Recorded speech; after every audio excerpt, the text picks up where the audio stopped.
People just don't completely feel 100% safe. To be honest, right now, I have absolutely no idea where I am going. Yes, let's go under the underpass. I think that's a good direction to aim for. China is an incredibly dangerous place to be, especially at night. You're super unsafe, your children are unsafe, your girlfriend or females are unsafe. And that's what people say to me all the time. That's what people write in my YouTube comments. They say things like, oh, the West is still a lot safer than China, and you know, in China you can get locked up for no reason, or people are violent towards you. That could not be further from the truth. So today in Guangzhou, we're going to take a nice walk, a nice stroll through the city. It's late at night, it's about 10 o'clock. We're going to walk back to my hotel. It'll probably take about an hour. We're going to see what we find on the way and see just how safe it is.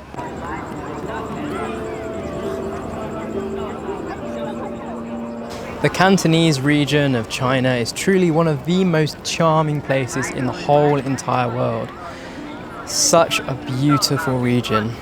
It's growing in prominence a lot these days due to all the investment going into the Greater Bay Area. But anyway, we are right now just underneath the Canton Tower, which is probably the most famous landmark in the whole of Guangdong, the most famous landmark in Guangzhou, that's for sure. And it's obviously a very touristic area. Now, you'll notice that the streets are incredibly clean. It's raining, but there's still a whole host of people out here enjoying themselves, mainly families, children. You know, there's a nice vibe in the air. There's not an edge to it or anything like that.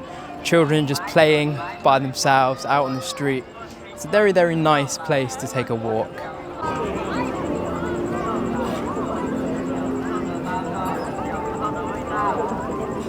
Now, can we just take a minute to think about the people who comment on Instagram and YouTube and say things like, everyone is a paid actor, or the background is CGI. Those are the best comments to get, because seriously, those people are absolutely deluded. Imagine actually thinking that. But anyway, according to them, all these thousands of people out here on the street late at night are all paid actors. Well, if they're paid actors, they're doing a very good job, that's for sure. And China must have a lot of them.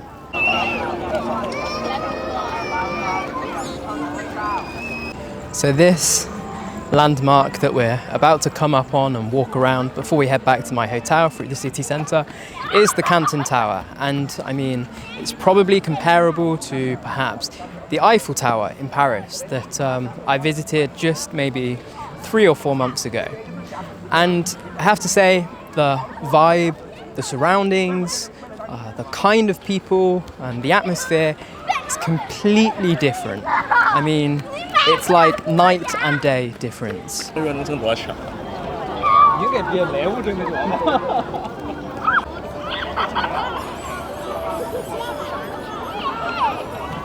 Actually, we're just going to take a quick detour up to Guangzhou Opera House before we head to the tower. But what do I mean by this? Well, the difference is night and day. I mean, go to Paris, under the Eiffel Tower, at 10 o'clock on a weekend night.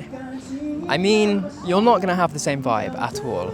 Now, whether this is a good thing or a bad thing, whether it's a better vibe or a worse vibe, I'm not going to, be the judge of that for everybody. But all I'm going to say is they are very different for a number of reasons.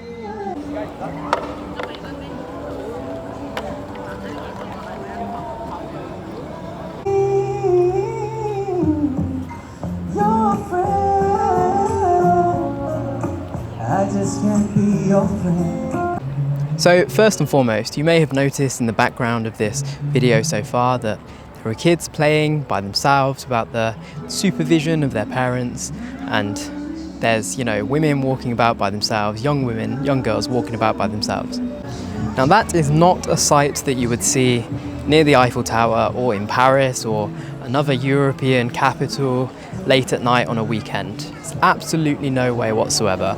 Even in London, for example, I literally just read a tweet about a woman that stepped off the train at St Pancras or Euston, one of the stations, and she was with her 3 young children. She walked out onto the street. As soon as she was walked out onto the street, 3 men came over, knocked her to the ground in front of her children, and they stole the watch off of her wrist.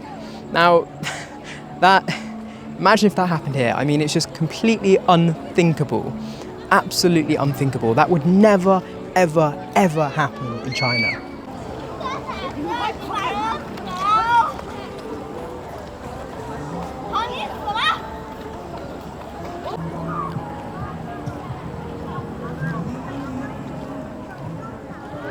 However, on the complete off chance, the one in the billion chance that something like that happened here in Guangzhou or in China, anywhere in China, you can be rest assured that that person would be caught swiftly and be brought to justice. Now, are the perpetrators of this crime, the one that I just spoke about in London, going to face any justice? Well, we'll have to wait and see. I will keep my eye on the story, but I mean, I'm personally not very confident that an incident like that will result in a prosecution or even the police managing to catch these people, despite London indeed being one of the most camera-heavy cities, or the most camera-heavy city in the whole entire world.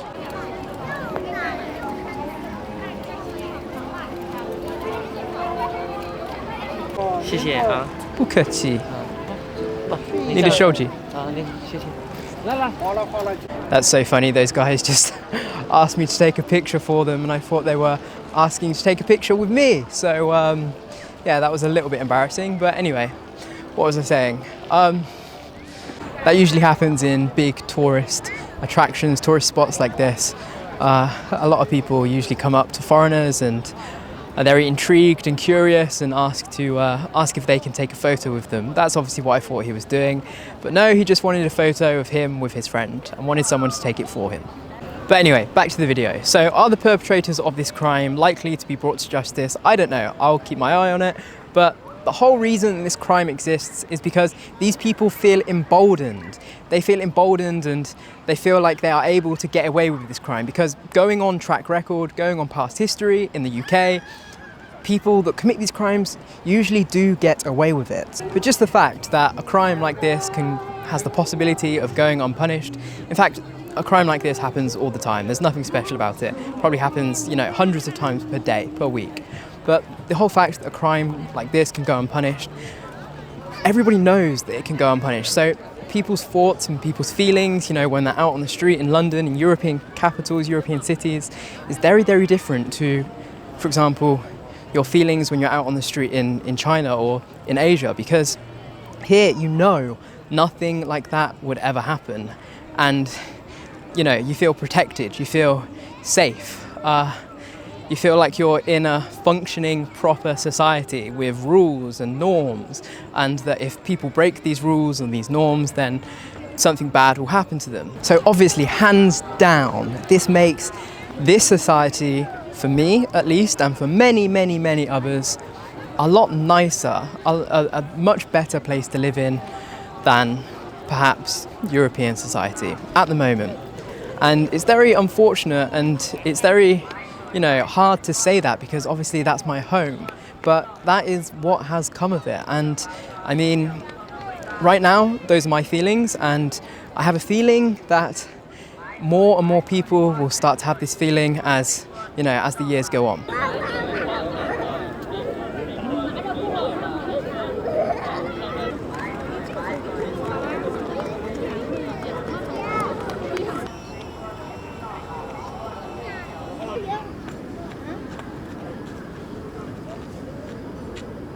Right, as beautiful as this place is, I think it's time to head through the city centre and back towards the suburbs and perhaps maybe what some people would think of as perhaps an edgier sort of area, back towards my hotel. But whilst we walk back, another thing that obviously we should talk about is public transport and safety on public transport. It's not just Europe, but also in America. There are a lot of issues, or people just don't completely feel 100% safe when they have to go and use public transport. Now, of course, it kind of goes without saying, this feeling does not copy when it comes to using public transport in Asia or in China. It's just ridiculous, to be honest, that you'd go to use the subway or the train in the city and for some reason you'd feel unsafe. I mean, these are just not feelings that you should be having when you have to go and commute to work or go and travel somewhere. But unfortunately, these are the feelings that you have when you are using public transport in Europe. So obviously, when I went back to Europe a couple of months ago, Paris in particularly, and London to a certain extent, when I was using the public transport, when I was using the subway, my feelings weren't of being safe 100%. My cortisol was spiking, and of course my girlfriend is Chinese. She's lived in Chinese society for most of her life, and so she's grown up, well, for the last 10 years at least, with this kind of these feelings of safety, and there's absolutely no awareness, situational awareness, and hasn't been in unsafe situations before. So obviously I was then stressed for two people.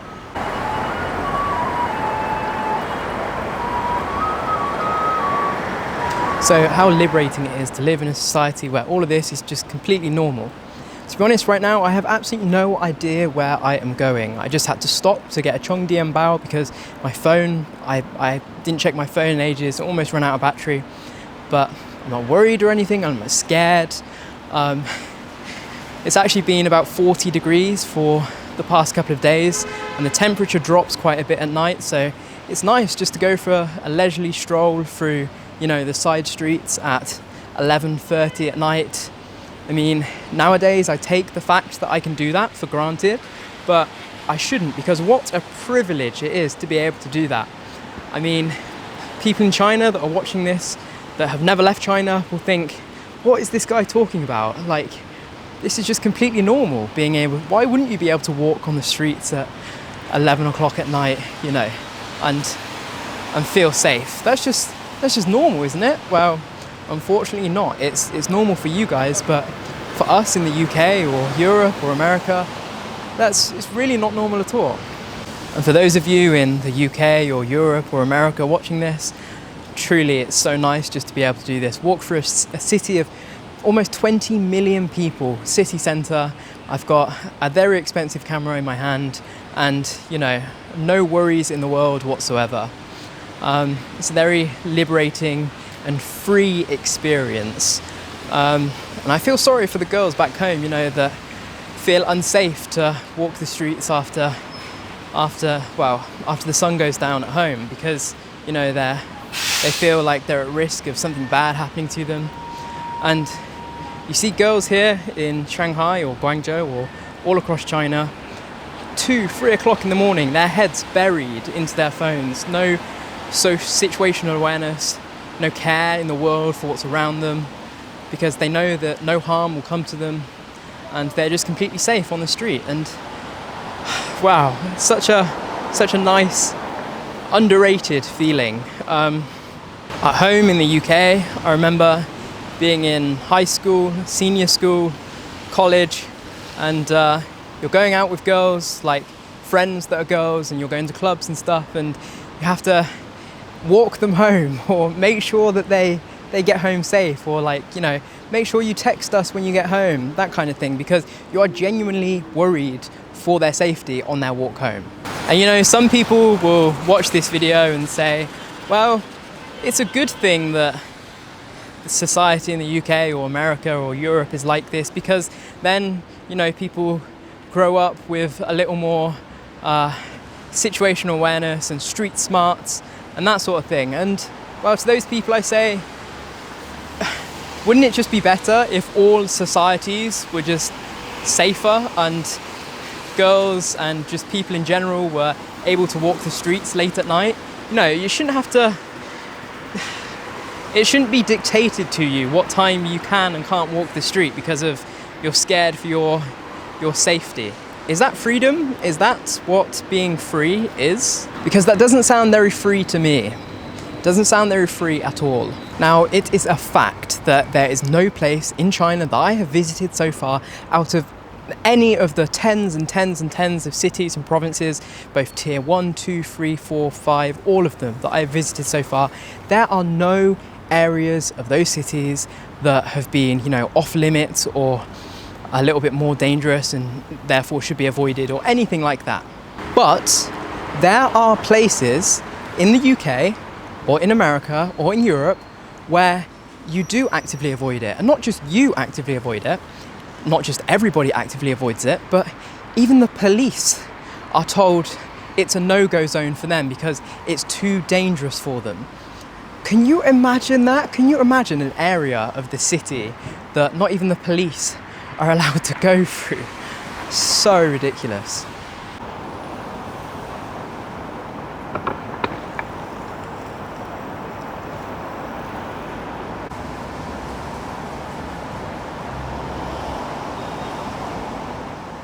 Yes, let's go under the underpass. I think that's a good direction to aim for. Now, this bit's going to be a little bit loud because we are under the underpass. There are people who will watch this video and still comment on it and say things like, oh, this is propaganda, there's loads of crime in China and there's loads of homeless people in China. Come on, seriously, are you that brainwashed to believe that to be true? There are numerous videos of people, walking the streets of China late at night or any time of day and nothing bad happening to them, not being, scared for their surroundings or anything like that.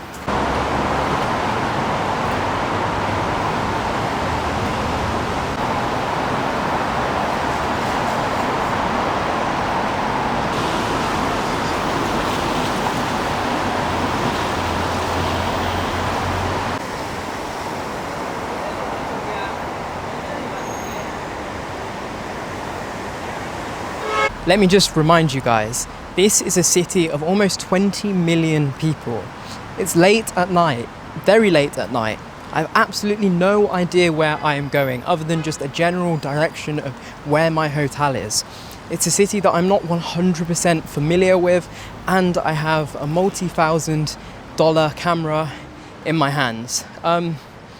If you still believe this to be propaganda, then I guess some people really, really are stupid. Anyway, that is the end of my anecdotal video on safety in China and the differences between America, UK and Europe late at night. If you don't believe this video, then, if you still believe that if you still think that this is propaganda after watching this whole video, then I encourage you to do your own research, come and visit China for yourself, or go and watch the numerous other videos from other people living in China that talk about this kind of topic. If you liked it, then I hope you subscribe and I will see you in the next video. Goodbye for now.